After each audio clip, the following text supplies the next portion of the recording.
Ελλάδα 1832.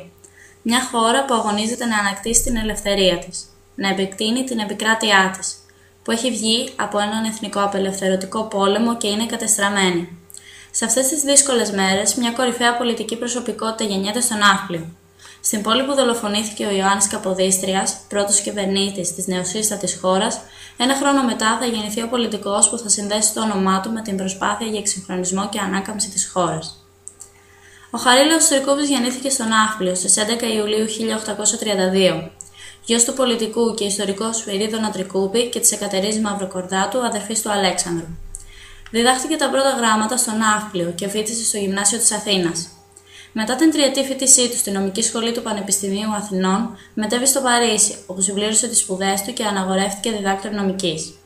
Έχοντας ζήσει στο Λονδίνο την εποχή που ο πατέρας του Σπυρίδων ήταν πρέσβης της Ελλάδας στο Ηνωμένο Βασίλειο και αργότερα στο Παρίσι λόγω σπουδών, ο Τρικούπης είχε μοιηθεί από πολύ νωρίς τις απολαύσεις της μεγαλοαστικής ζωής, μα και τις εξίσου έντονες ανησυχίες της πρωτοπόρας σκέψης της μεταβατικής εποχής του.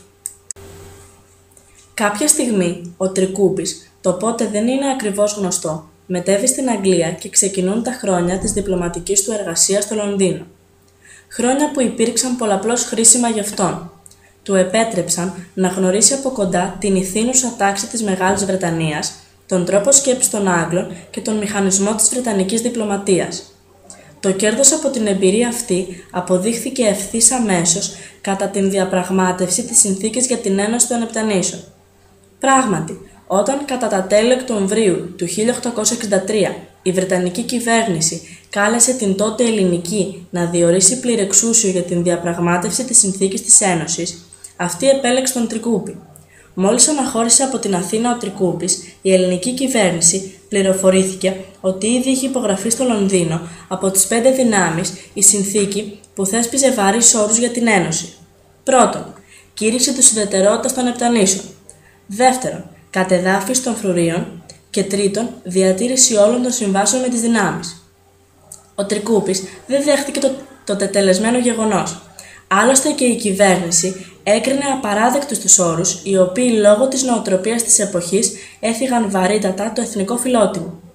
Ο Έλληνας πολιτικός αγωνίστηκε επί εβδομάδες για την κατά το δυνατό βελτίωση των όρων και επιδεικνύοντας διπλωματική δεξιοτεχνία και επιμονή, πέτυχε πράγματι τον περιορισμό της διηνεκούς ουδετερότητας μόνο για την Κέρκυρα και τους Παξούς και τον χρονικό περιορισμό ορισμένων εμπορικών και ναυτικών προνομίων.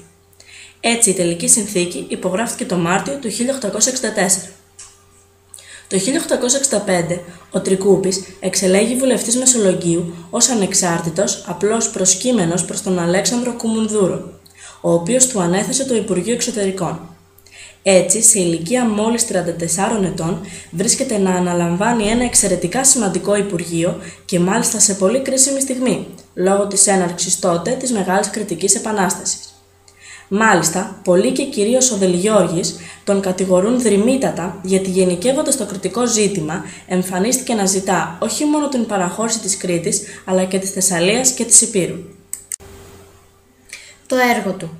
Ο Τρικούπης αντιπολιτεύτηκε οξύτατα την κυβέρνηση του Αλέξανδρου Κουμουνδούρου και τελικά πέτυχε την ανατροπή της και τη δική του άνοδο στην εξουσία το Μάρτιο του 1880.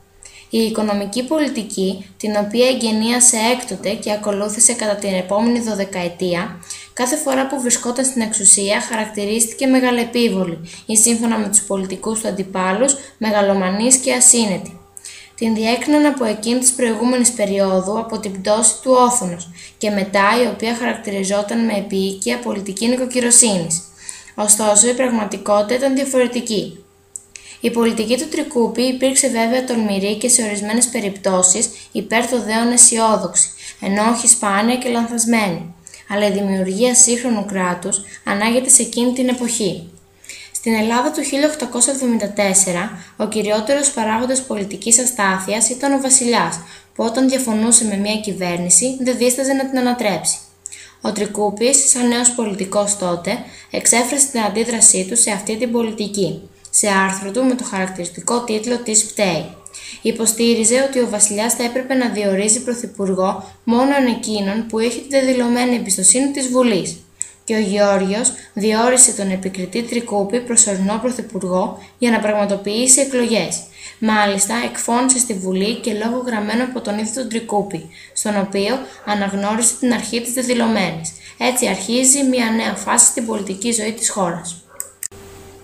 Προηγουμένως, ολόκληρος σχεδόν προϋπολογισμός καταναλωνόταν σε μισθολόγια και στην εξυπηρέτηση του εσωτερικού δημόσιου χρέους, το οποίο το 1879 έφτασε να υπερβαίνει το 40% των εσόδων.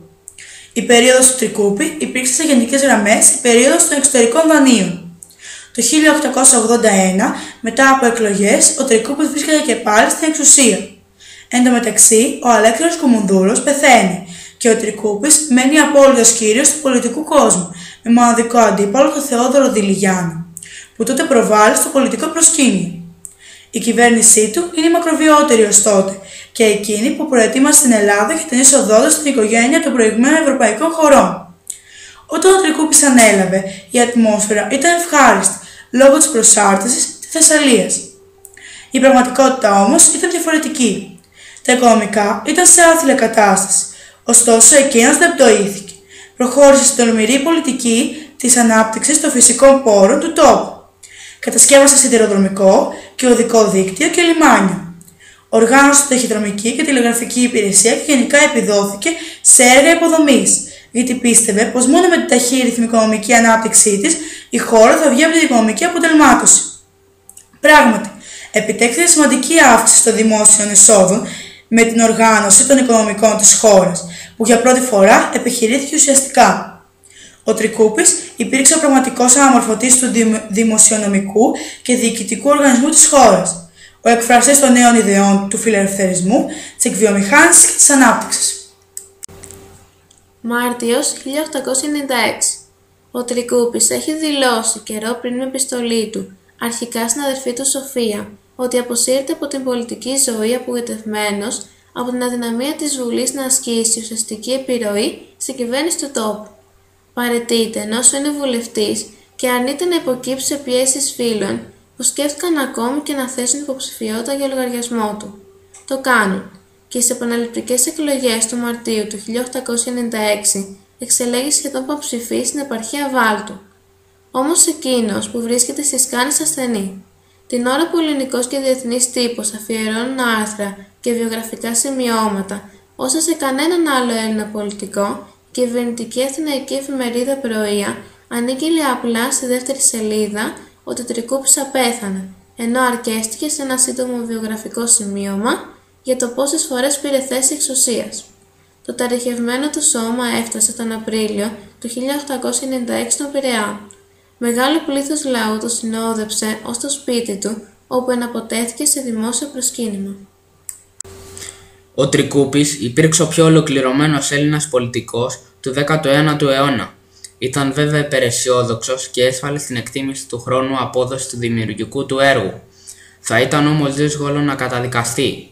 Σίγουρα δεν υπήρξε αλάθητος, αλλά θα πρέπει να δούμε τι παρέλαβε και τι παρέδωσε. Η πολιτική του επέτρεψε την άνθηση του 1910. Η πτώχευση δεν έβλαψε τον τόπο περισσότερο από την πολεμοχαρή παράκρουση του 1897, η οποία σύμφωνα με τον εθνικό ευεργέτη Αβέροφ θα μπορούσε να αποφευχθεί αν ζούσε ο Τρικούπης. Ο Τρικούπης δεν υπήρξε δημοφιλής, τον θεωρούσαν απαραίτητο λόγω της κρισιμότητας της ώρας. Ποτέ δεν ευνοήθηκε από τις συνθήκες. Άλλωστε, όπως και ο Καποδίστριας, ανέλαβε τις δυσκολίες της εξ αρχής δημιουργίας ενός κράτους. Έτσι δεν ήταν δυνατό να αναδείξει εμφανώς την πολιτικότητα και διορατικότητά του. Κι όμως ας αναφερθεί στη περίπτωση της Βαλκανικής συνεννόησης κατά της Τουρκίας, την οποία είχε συλλάβει 20 χρόνια νωρίτερα και όταν αυτή ορίμασε την εκμεταλλεύτηκε ο Ελευθέριος Βενιζέλος. Η ελληνική ιστορία του 20ου αιώνα μπορεί να κατανοηθεί χωρίς τη μνήα πολλών πολιτικών, αλλά ασφαλώς όχι χωρίς τον Τρικούπη.